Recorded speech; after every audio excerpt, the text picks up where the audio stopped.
Une attitude est une chose qui est dans notre cœur, mais qui se traduit par des paroles ou par notre langage corporel.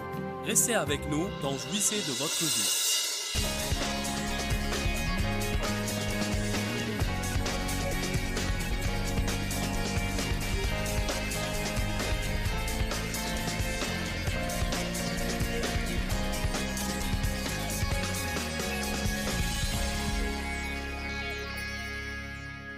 Ce matin, je vais enseigner sur les attitudes. Quelqu'un m'a donné ce matin une chose que j'avais en fait vue auparavant, mais c'est une déclaration magnifique. Et je vais vous la lire.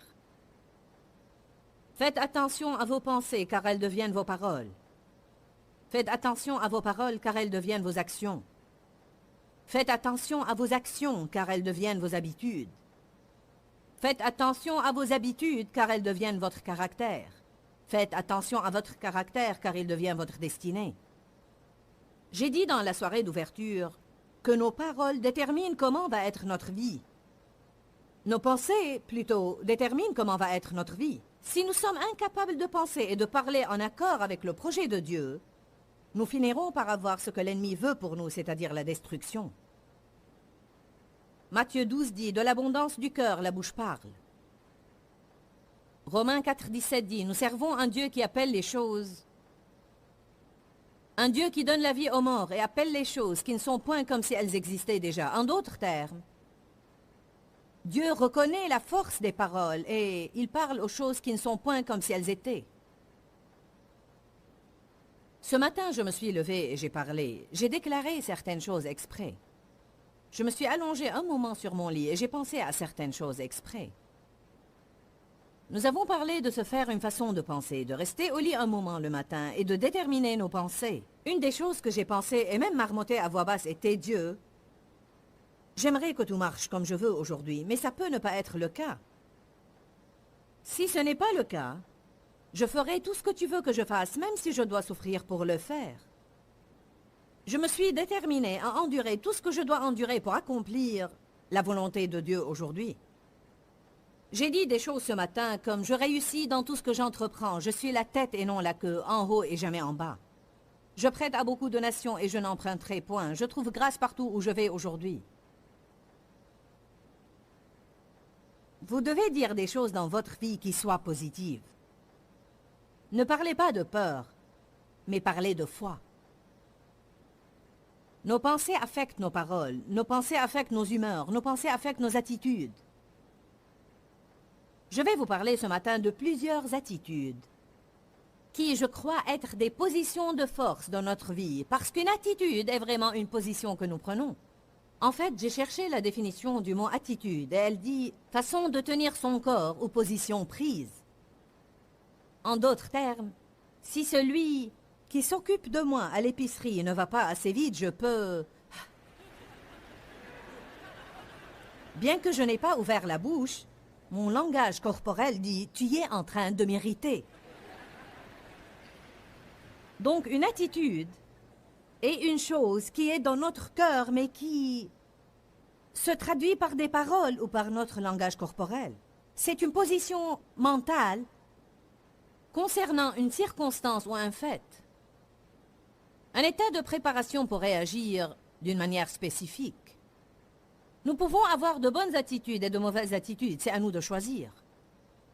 Nos pensées sont les matières premières de nos attitudes. Les bonnes attitudes sont alimentées par les bonnes pensées, les mauvaises attitudes sont alimentées par les mauvaises pensées. Notre attitude détermine notre altitude. Notre attitude détermine la qualité de notre avenir. J'ai été victime de violences sexuelles et pour un moment, j'en voulais à tout le monde. J'avais une attitude haineuse, hostile, j'accusais tout le monde, je m'apitoyais sur moi-même et je n'allais nulle part. Lorsque j'ai décidé, d'après la parole de Dieu, lorsque j'ai décidé de changer mon attitude et d'avoir une attitude selon Dieu envers une situation impie, à ce moment-là, les choses ont changé dans ma vie. Vous ne pouvez pas juste attendre qu'une bonne attitude se produise, vous devez décider quel genre d'attitude vous allez adopter. Je prie que cela n'arrive à personne, mais si vous sortez d'ici pour aller chercher votre voiture et elle a un pneu crevé, vous devrez décider quel genre d'attitude vous allez adopter. Là et à ce moment, vous devrez prendre une décision. Soit vous dites, c'est incroyable, je suis venu à ce séminaire tout le week-end et maintenant regardez ce qui m'arrive. Eh bien, où est Dieu dans ma vie maintenant? Ou bien vous dites, Dieu soit loué. Alléluia. J'ai besoin d'aide, Seigneur. Je vais croire qu'il y a un dessein derrière ça. Peut-être êtes-vous célibataire et vous vous fiez à Dieu pour trouver un mari et vous allez rencontrer l'homme de vos rêves. Peut-être qu'il va venir pour changer le pneu crevé si vous gardez une bonne attitude. Vous ne savez jamais ce que Dieu a en réserve pour vous. Que de fois nous chambardons complètement des opportunités que Dieu nous présente parce que nous commençons la chose avec une attitude puante au lieu de faire preuve de foi. Quelque chose de bien peut en résulter. Quelque chose de bien peut en résulter. Dave et moi, nous nous accrochons beaucoup au passage dans Romains chapitre 8 qui dit « Toute chose concourt au bien ». Même parfois, lorsque nous avons des conflits avec les gens, nous essayons de nous rappeler que parfois le conflit dans une relation est finalement ce qui rend cette relation meilleure. Nous n'aimons pas le conflit, nous voulons le changement. Mais parfois, pour avoir le changement, vous devez affronter les problèmes là où ils se trouvent. Et normalement, lorsqu'il y a un affrontement, les deux parties ont besoin d'un peu de temps pour aller au-delà de la partie charnelle et entrer dans la partie où elles sont prêtes à écouter Dieu. Dans chaque trouble dans votre vie, je vous encourage à garder une bonne attitude et de dire tout simplement « Je crois que ça va concourir à mon bien. Satan médite de me faire du mal, mais Dieu va le transformer en bien. Je crois que finalement ça va aboutir au bien. » Dites tous à haute voix « Mon attitude est mon choix. » J'ai 10 attitudes dont je vais vous parler ce matin. Je ne sais pas combien je vais élaborer à leur propos. Je vais au moins vous les mentionner. Je n'arriverai probablement pas à faire un enseignement sur les 10. Mais même 10 n'est qu'un échantillon de toutes les différentes attitudes que nous adoptons dans notre vie. Mais les 10 en sont quelques-unes que je pense être importantes. Voilà une attitude qui va entraver le progrès dans votre vie. Et comme nous voulons le progrès, nous ne devons rien faire qui puisse l'entraver. Mon avenir est fondé sur mon passé et sur mon présent. C'est une mauvaise attitude. C'est une mauvaise attitude de regarder votre vie et dire « Eh bien, je pense que je vais avoir davantage de ce que j'ai toujours eu. J'ai eu un début triste, alors je pense que je vais avoir une fin triste. » Non, vous devez avoir une vision. Le peuple sans vision périt, dit la Bible. Peu importe ce qui est arrivé dans le passé et ce qui arrive maintenant, vous devez croire qu'une chose importante peut arriver dans votre avenir. Peut-être que vous connaissez ce passage, mais allez à Jérémie 29. Non, lisons Éphésiens 5 d'abord. Éphésiens 5:15. Soyez attentifs à votre façon de vivre.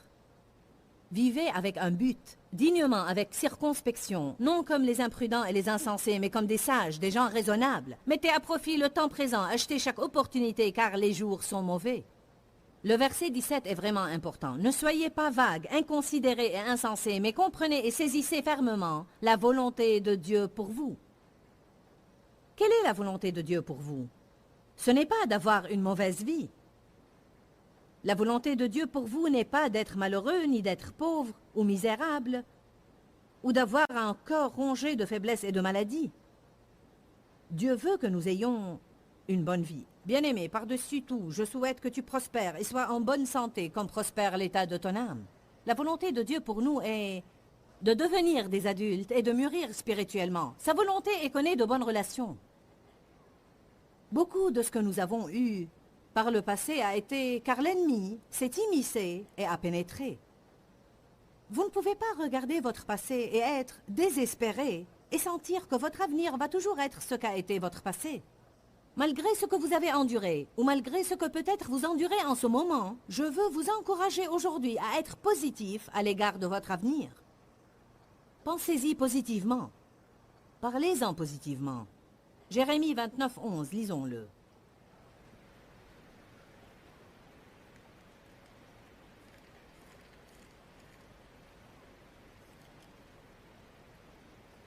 Vous connaissez probablement ce passage. Mais chaque fois que vous avez besoin d'encouragement, vous pouvez ouvrir à Jérémie 29:11. « Car je connais les projets que j'ai formés sur vous, dit le Seigneur, projets et desseins de paix et non de malheur, pour vous donner de l'espérance. » Dieu merci pour l'espérance. « Pour vous donner de l'espérance dans votre destinée. » Savez-vous qu'il y a un grand nombre de gens dans le monde aujourd'hui qui sont désespérés? C'est un état terriblement déprimant à endurer. N'avoir aucun espoir que quelque chose va jamais changer. Il y a des gens qui nous regardent à la télé en ce moment et qui pensent peut-être qu'ils ont allumé la télé par hasard sur cette femme qui prêche. Et ils pensent, je ne sais pas si je veux la regarder ou non. Eh bien, peut-être que vous êtes désespérés et vous devez me regarder. Car je vais vous dire comment vous pouvez surmonter le désespoir. Je vous dis que Dieu a un bon projet pour votre vie. Je vais vous dire certaines des choses les plus heureuses que vous avez jamais entendues. Alors, si j'étais à votre place, je resterais à l'écoute, car vous devez écouter ce que j'ai à dire. Ne zappez pas vers un autre programme où vous ne voyez que des tueries et où vous voyez des relations adultères explicites.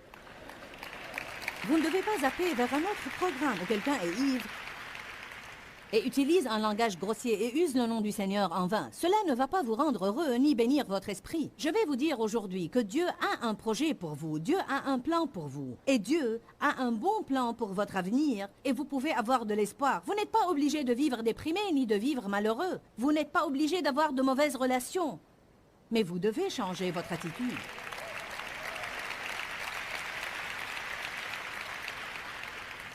Nous sommes trop affectés par ce que nous voyons. Nous voyons comment sont les choses autour de nous, et le diable nous dit, rien ne va jamais changer. Ésaïe 11, verset 3 nous dit que Jésus n'a pas jugé sur l'apparence ni sur un oui-dire.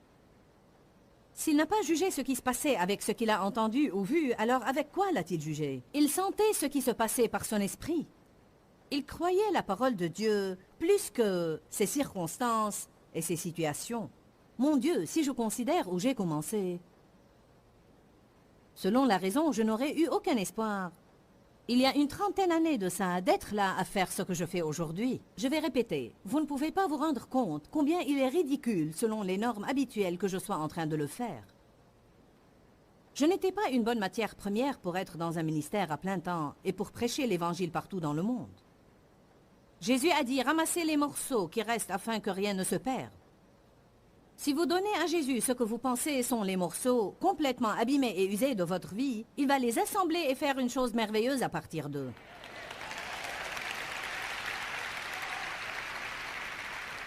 Dieu peut faire beaucoup à partir de peu, mais il peut faire plus à partir de rien. Il a créé tout ce que nous voyons à partir de rien. Dieu a commencé avec le néant et nous avons fini par voir le monde où nous vivons. Même si vous sentez que vous êtes un grand et gros zéro, un rien, donnez votre néant à Dieu. Nous essayons toujours de donner quelque chose à Dieu. Donnez-lui votre néant. N'essayez pas de lui donner ce que vous êtes, donnez-lui ce que vous n'êtes pas. Je dis cela à Dieu parfois, car le diable essaie de nous dire ce que nous ne sommes pas.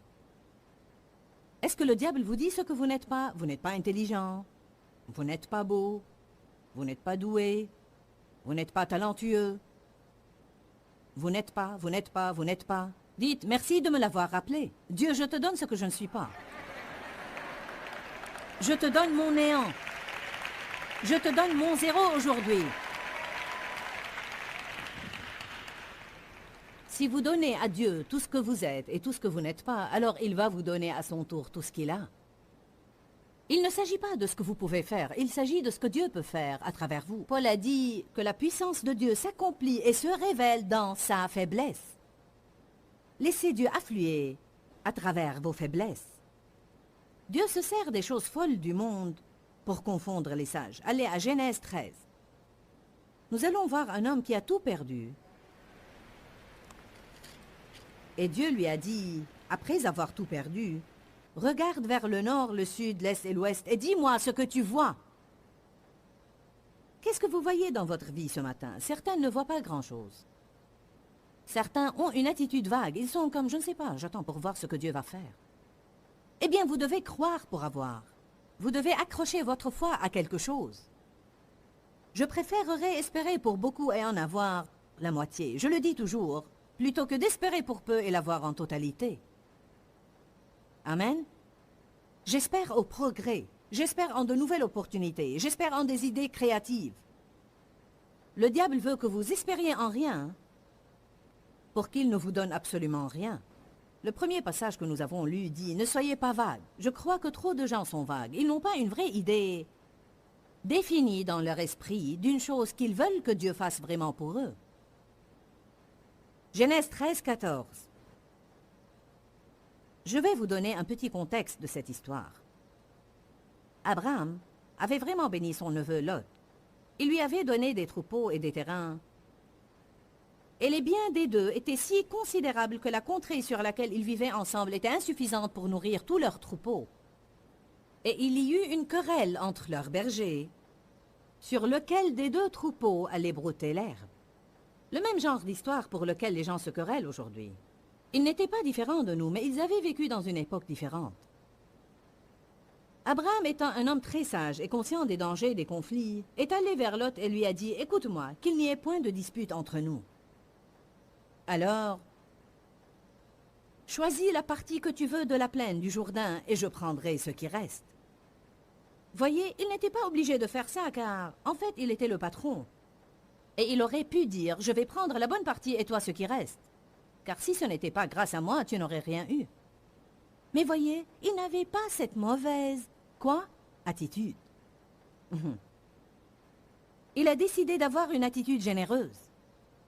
Il a décidé d'avoir une attitude qui donne, car apparemment Abraham croyait que nous ne pouvons pas être plus généreux que Dieu. Et apparemment Abraham croyait que si vous êtes bon envers les autres, vous n'allez jamais être perdant. Lot a choisi la meilleure partie de la plaine du Jourdain. Et les parties qui restaient à Abraham n'étaient pas vraiment fameuses. Puis Dieu l'a amené au sommet d'une montagne. Chapitre 13, verset 14.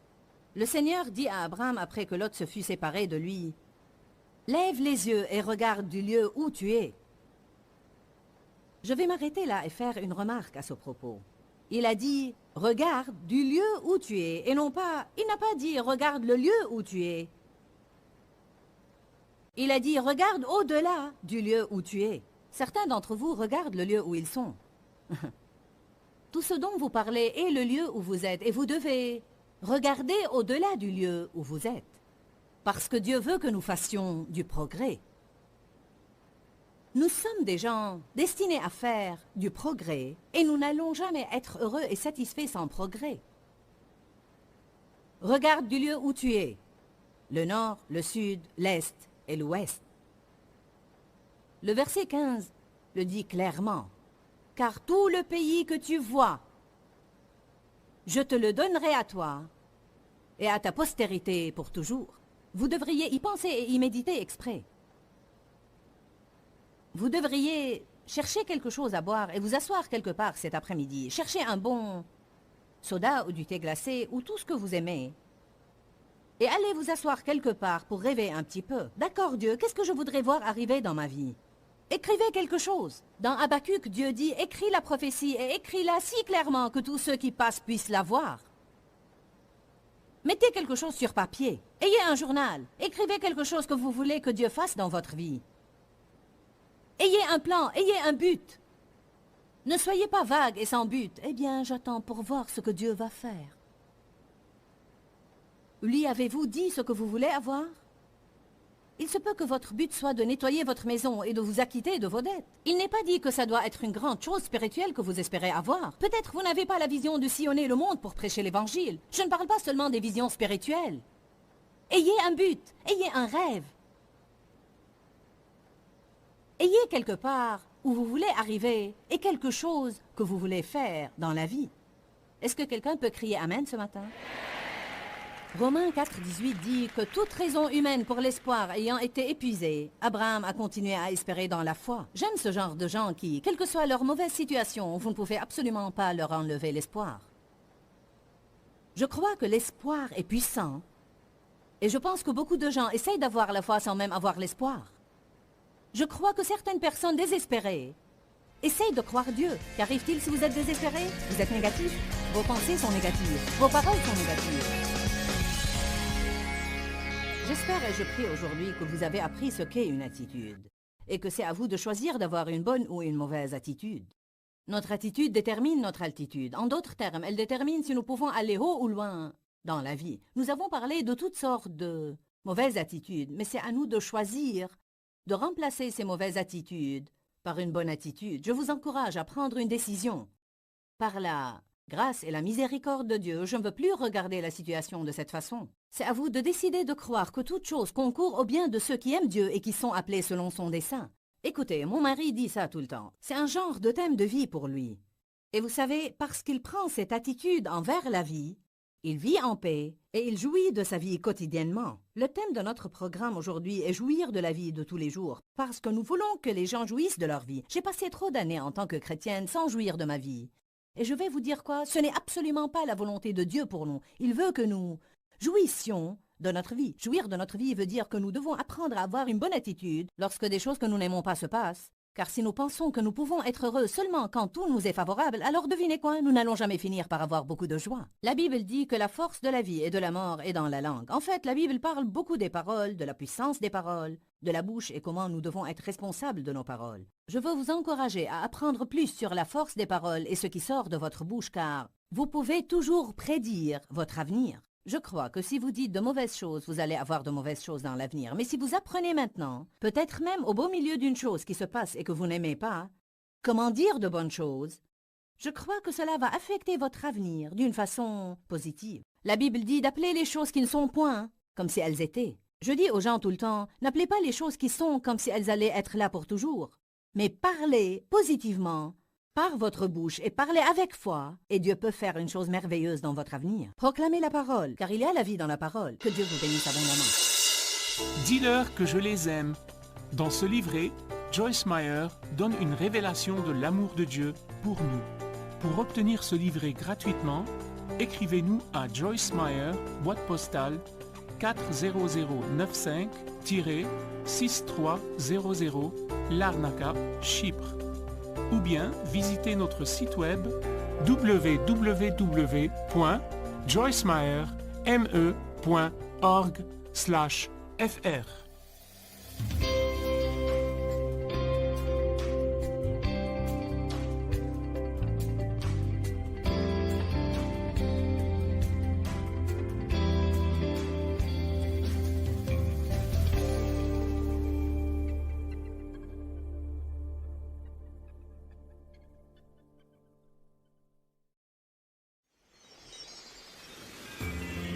Dieu n'est pas glorifié par nos souffrances, mais il est glorifié par l'attitude que nous adoptons pendant nos souffrances.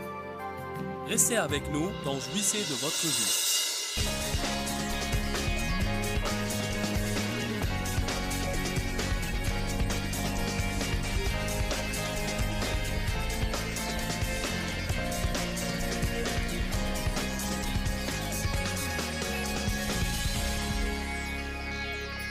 Puis-je vous dire une chose aujourd'hui? La percée miraculeuse ne vous donne pas la maturité spirituelle. Vous ne savez pas si vous aimez ce que je dis ou non, car ce que vous voulez, c'est un miracle.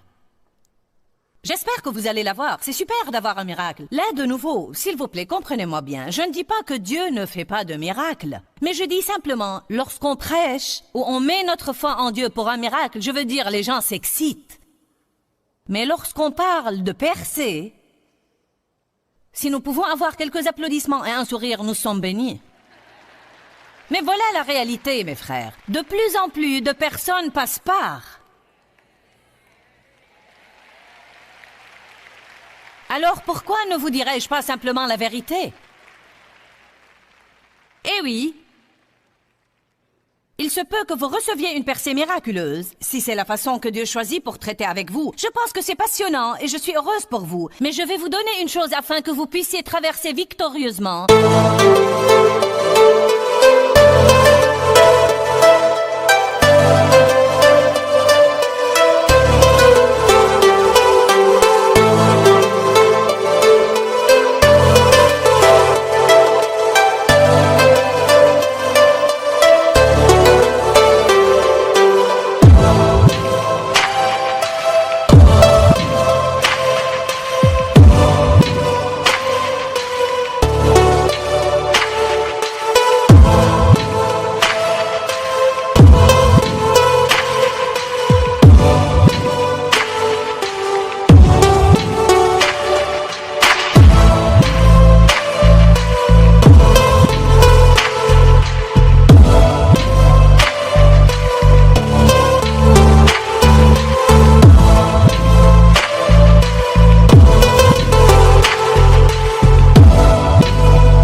dans le cas où ça ne se passe pas de cette façon?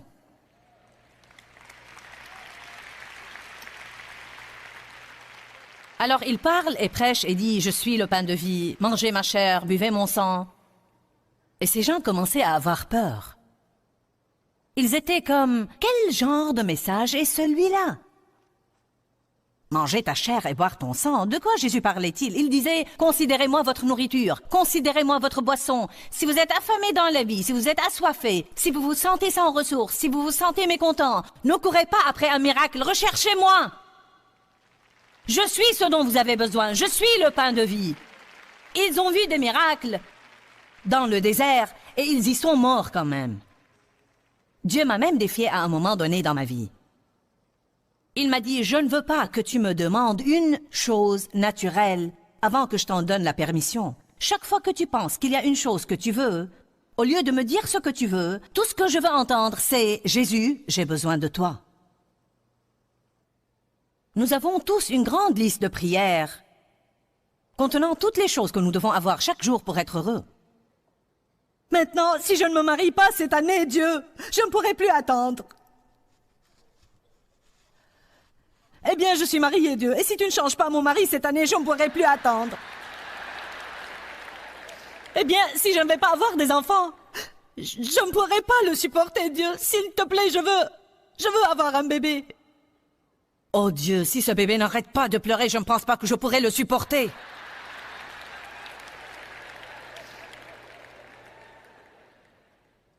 Dieu, je dois avoir une plus grande maison. S'il te plaît, Dieu, j'en ai assez de vivre dans ce semblant de boîte. Oh Dieu, comment peut-on s'attendre à ce que quelqu'un nettoie cette grande maison?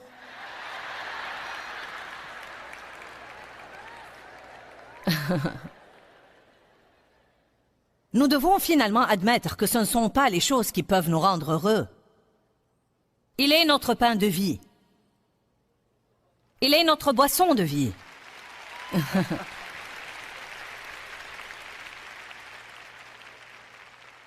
Il y avait un jour dans ma vie où j'ai pensé que si jamais mon ministère allait être aussi grand que ça, je ne voudrais ou je ne demanderais rien de plus toute ma vie. Maintenant, partout où je vais, j'ai le privilège de m'adresser à des milliers. Mais croyez-moi, les foules ne vous rendent pas heureux. Seul Jésus, seul Jésus est notre pain de vie et notre boisson de vie. D'accord, alors il leur avait prêché ce message. Et dans le verset 60, lorsque ses disciples ont entendu les choses qu'il disait, ils ont dit, c'est une chose extrêmement dure, difficile et étrange. C'est un message choquant et insupportable. Qui peut accepter d'écouter des choses pareilles? Maintenant, allez au verset 66. Après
avoir entendu cela, plusieurs de ses disciples se retirèrent et retournèrent à leurs anciennes occupations et ne l'ont plus accompagné dès lors. Quelle est la récapitulation de Jean 6? Dans les versets 1 et 2, écoutez, ils suivaient Jésus tant qu'il y avait des miracles. Lorsqu'il a commencé à leur dire « Je veux que vous me suiviez, et non seulement les choses. Considérez-moi comme votre pain de vie, comme votre boisson de vie, je suis ce dont vous avez besoin. » Ils ont dit « Qui peut écouter des choses pareilles ?» Et la plupart d'entre eux l'ont quitté. C'est une épreuve que nous devons subir. Vous allez avoir à passer par ça. Vous allez traverser un temps dans votre vie avec Dieu où vous n'allez pas avoir tous les sentiments. Je me rappelle les années où si j'avais besoin d'une parole de Dieu dans les premières années de ma vie avec Dieu, je ne vais jamais l'oublier. Lorsque j'ai été baptisée dans le Saint-Esprit, j'avais une relation intime avec Dieu. Si j'avais besoin d'une parole de Dieu, je disais « Dieu, j'ai besoin d'une parole ».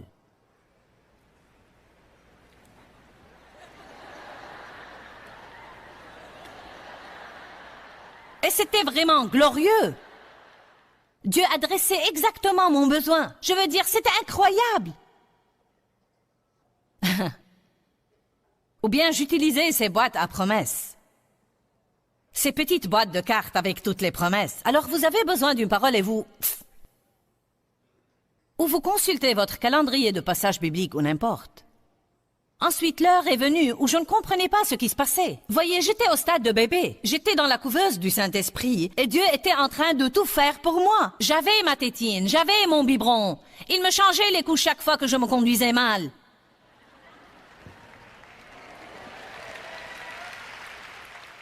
Ensuite, il était temps de grandir. J'avais besoin d'une parole de Dieu et...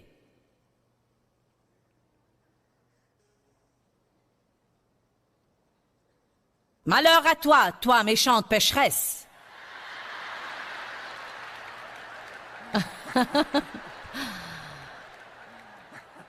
Oh, je réprime ça. Essayons de nouveau. Allez, est-ce que quelqu'un sait de quoi je parle?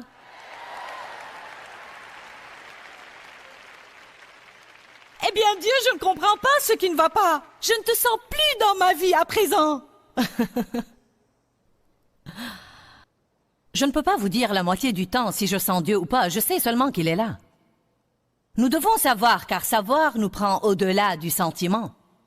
La foi n'est pas un sentiment. La foi, c'est savoir tout au fond de notre cœur que la parole de Dieu est vraie.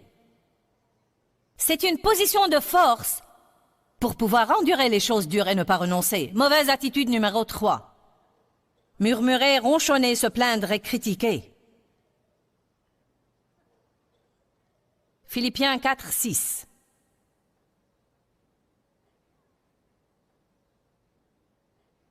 Ne vous inquiétez pas et n'ayez aucun souci. Mais en toutes circonstances et en toutes choses, par des prières et supplications, demandes précises, avec des actions de grâce, continuez à faire connaître vos besoins à Dieu. Allez à Philippiens 2, versets 14 et 15. Faites toutes choses sans murmure, ni critique, ni plainte contre Dieu, ni doute, ni question parmi vous, afin que vous apparaissiez irréprochables, des flambeaux qui brillent dans un monde de ténèbres. Il nous dit que nous ne devons pas nous plaindre. Les Israélites ont passé 40 ans à errer dans le désert pour faire un voyage de 11 jours. Un de leurs plus grands problèmes était les murmures. Ils ronchonnaient et se plaignaient et critiquaient Moïse tout le temps. Tout était la faute à quelqu'un d'autre. Rien ne les rendait heureux. D'abord, ils étaient excités à propos de la manne. Ensuite, ils en ont eu assez de la manne. Ils ne la voulaient plus. Nous en avons assez de cette manne. Si vous revenez et lisez leur histoire, vous verrez qu'ils ont murmuré et qu'ils ont ronchonné et qu'ils se sont plaints. Je ne vais pas vous parler de toutes ces situations, mais la Bible dit dans le Nouveau Testament, dans 1 Corinthiens, que nous devons regarder leur exemple. Ils ont murmuré et se sont plaints, et les serpents ont pénétré dans le camp et ont mordu le peuple, et 23 000 d'eux ont disparu en un jour à cause des plaintes. Je vais vous dire aujourd'hui que lorsque nous murmurons, nous ronchonnons et nous nous plaignons, nous ouvrons une porte au diable. Je ne pense pas que ce soit une petite chose qui ne veut rien dire. Je crois que nous ouvrons une porte au diable et nous fermons cette porte au diable en donnant des actions de grâce, en étant reconnaissants pour tout, reconnaissants pour l'eau chaude, reconnaissants pour l'eau courante.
Pour les personnes que nous avons dans notre vie, le travail que nous détestons et dont nous nous plaignons tout le temps, il y a probablement quelqu'un qui aurait aimé avoir ce travail que vous détestez et à propos duquel vous murmurez tout le temps. Il y a probablement une personne solitaire qui n'a jamais eu quelqu'un dans sa vie, qui aurait aimé avoir la personne avec laquelle vous êtes marié, alors que vous ne semblez plus pouvoir voir les choses positives en elle. Oh oh. Oh oh. Ne me regardez pas comme ça parce que je prêche bien.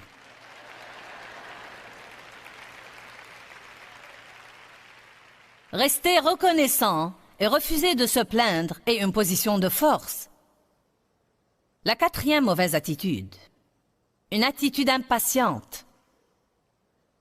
L'impatience dit « Je ne dois rien attendre parce que je mérite d'avoir ce que je veux tout de suite. Et si je n'ai pas ce que je veux tout de suite, je vais me fâcher. »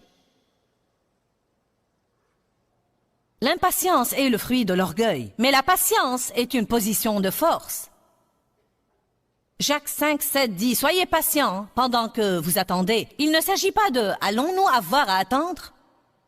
mais de « Pendant que nous attendons ». L'attente est une partie de la vie. Le temps que nous passons à attendre est plus grand que celui que nous passons à recevoir. Combien d'entre vous attendent quelque chose maintenant? Puis-je vous confier un secret? Dès que vous l'aurez, vous allez attendre quelque chose d'autre. Si vous n'êtes venu que pour entendre ça, ça en vaut la peine. C'est l'idée essentielle. Si vous ne savez pas comment attendre, et comment attendre avec une bonne attitude, vous allez être malheureux toute votre vie, car toute votre vie, vous allez attendre quelque chose. Amen. Nous sommes censés attendre et montrer le fruit de l'esprit. Nous sommes censés attendre avec une maîtrise de soi. Nous sommes censés attendre avec une attitude positive. Nous sommes censés attendre et ne pas nous décourager. Nous sommes censés attendre et ne pas être jaloux des autres qui sont en train d'avoir ce qu'ils attendent. Pendant que nous ne comprenons pas, car après tout, nous pensons que nous sommes plus spirituels qu'eux. Et alors pourquoi prennent-ils ce que nous avons demandé tandis que Dieu nous fait attendre? Il est difficile de répondre à cela. Mais Dieu sait ce qu'il fait. Si jamais vous voulez lire quelques bons passages sur la patience, vous pouvez lire Jacques 1 qui dit « Soyez complètement joyeux lorsque vous êtes exposés à diverses tentations et épreuves, sachant que l'épreuve de votre foi produit la patience. » Lorsque la patience est absolue et complète, nous serons des gens à qui il ne manque absolument rien. Amen. Combien d'entre vous deviennent de plus en plus patients? Maintenant écoutez, la vie n'est-elle pas plus agréable quand vous apprenez à vous calmer pendant que vous attendez? Est-ce qu'être impatient fait que Dieu se presse? Est-ce que quelqu'un ici a trouvé la formule pour que Dieu fasse plus vite? Si vous l'avez, je souhaite vraiment que vous la partagiez avec moi. Dieu promet de ne jamais être en retard, mais je peux vous dire que d'habitude, il ne vient pas en avance. Pourquoi Dieu nous fait-il attendre jusqu'à l'heure de minuit? Quand Paul et Silas étaient en prison, pourquoi Dieu a-t-il attendu jusqu'à l'heure de minuit? Car durant les heures qui précèdent, il y avait une extension et une croissance qui prenaient lieu. Dieu n'est pas glorifié par nos souffrances, mais il est glorifié par l'attitude que nous adoptons pendant nos souffrances. Je vais le dire de nouveau. Dieu n'est pas glorifié par nos souffrances, mais il est glorifié par l'attitude que nous décidons d'adopter pendant nos souffrances. Certains doivent apprendre comment souffrir en silence. Nous n'avons pas à raconter à tout le monde 50 fois par jour ce que nous endurons. Nous avons juste besoin d'être silencieux et parfois de garder la chose entre nous et Dieu. Alléluia. Mauvaise attitude numéro 5. Trouver des excuses. Accuser les autres. Il se peut que ma conduite soit mauvaise, mais ce n'est pas de ma faute. Je sais que je ne devrais pas faire ça, mais je suis ronchon, mais j'ai eu une journée difficile au travail. Je sais que je me suis fâché, mais c'est de ta faute parce que tu m'as exaspéré. Je sais que je dois pardonner, mais c'est trop difficile. Je pense que je ne devrais pas faire ça, mais tous les autres le font, alors je pense que ça va. Je ne peux pas m'empêcher d'agir comme ça, j'ai été maltraité dans mon enfance. Je ne peux pas m'empêcher d'être de mauvaise humeur. Je suis irlandais ou anglais ou n'importe et ça me donne le droit d'être comme ça. Allez, tout le monde dans ma famille était obèse, alors ce n'est pas de ma faute si je suis obèse. Nous devons arrêter de trouver des excuses. Nous ne nous rendons pas compte combien d'excuses nous trouvons tout le temps. De c'est trop difficile, à je ne sais pas comment le faire, à je ne peux pas, etc., etc. Le jeu des reproches a commencé dans le jardin.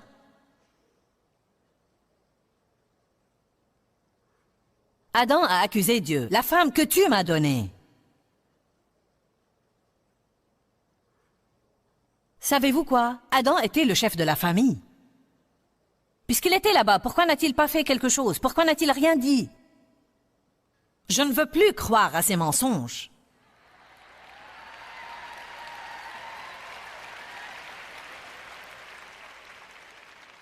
Comme vous le savez, la Bible ne dit pas nécessairement que Dieu a dit à Ève de ne pas manger de cet arbre-là. Il l'a dit à Adam. Peut-être qu'Adam ne l'a pas dit à Ève, je ne sais pas.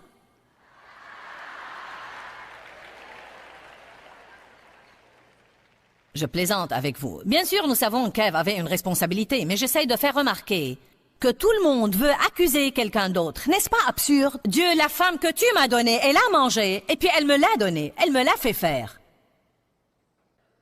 Quand Dieu s'est adressé à Ève, Ève a accusé le diable. C'est le diable qui me l'a fait faire. J'ai remarqué que lorsque Dieu a assigné le châtiment, il les a châtiés tous. Il a dit à Ève qu'elle enfantera avec douleur, et à Adam qu'il travaillera la terre et qu'elle sera dure à travailler et qu'il le fera laborieusement. Et il a dit au diable, dorénavant tu marcheras sur ton ventre et tu mangeras de la poussière. Tout le monde avait une certaine responsabilité. Même lorsque nous avons des problèmes dans nos relations, nous essayons d'accuser l'autre. Mais tout le monde a vraiment une certaine responsabilité lorsqu'il y a un problème. Il faut 2 personnes pour se disputer si vous ne l'avez pas encore remarqué. Je vous encourage à commencer à prendre vos responsabilités. N'accusez pas tous les autres pour tout ce qui ne va pas. Prenez vos responsabilités. Et n'attribuez pas la responsabilité de votre conduite à votre passé ou à comment vos parents étaient. Commencez par être honnête avec vous-même. Dans le conflit, soyez disposés à dire « Je pense que j'ai raison, mais il se peut que j'ai tort. Je vais au moins accepter la possibilité que peut-être j'ai une certaine responsabilité et Dieu veut me montrer quelque chose. » C'est une position de force quand nous sommes disposés à faire face à la vérité. Mauvaise attitude numéro 6. Apitoiement sur soi. Cela est de l'idolâtrie. C'est se replier sur soi-même, se concentrer sur soi et nos sentiments. Lorsque nous nous apitoyons sur nous-mêmes, nous dénaturons le don de la compassion.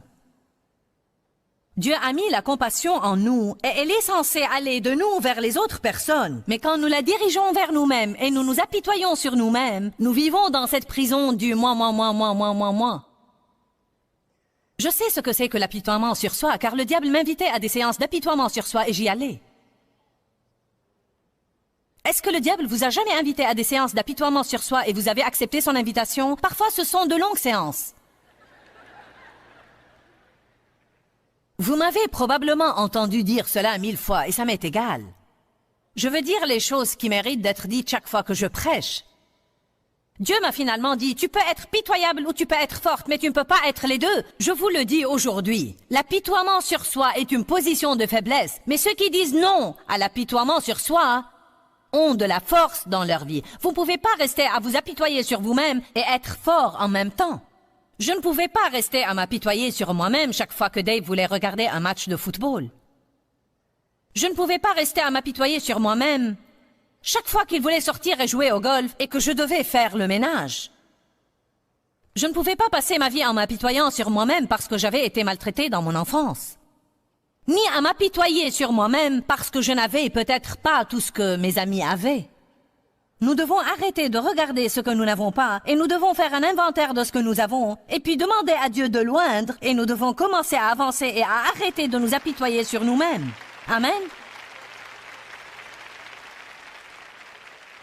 Ne soyez pas un martyr. Un martyr est une personne qui vit en se sacrifiant, mais qui s'apitoie sur elle-même parce qu'elle donne toujours des choses aux gens et fait des choses pour les autres. Je ne peux pas supporter les gens qui font des choses pour vous et vous le rappellent chaque 2 secondes. Allez. Eh bien, après tout ce que j'ai fait pour toi... J'espère et je prie aujourd'hui que vous avez appris ce qu'est une attitude et que c'est à vous de choisir d'avoir une bonne ou une mauvaise attitude. Notre attitude détermine notre altitude. En d'autres termes, elle détermine si nous pouvons aller haut ou loin dans la vie. Nous avons parlé de toutes sortes de mauvaises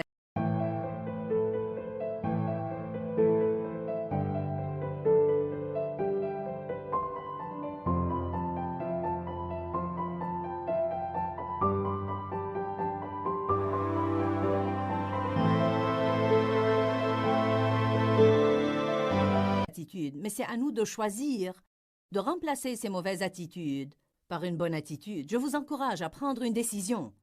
Par la grâce et la miséricorde de Dieu, je ne veux plus regarder la situation de cette façon. C'est à vous de décider de croire que toute chose concourt au bien de ceux qui aiment Dieu et qui sont appelés selon son dessein.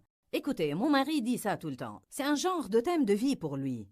Et vous savez, parce qu'il prend cette attitude envers la vie, il vit en paix et il jouit de sa vie quotidiennement. Le thème de notre programme aujourd'hui est jouir de la vie de tous les jours, parce que nous voulons que les gens jouissent de leur vie. J'ai passé trop d'années en tant que chrétienne sans jouir de ma vie.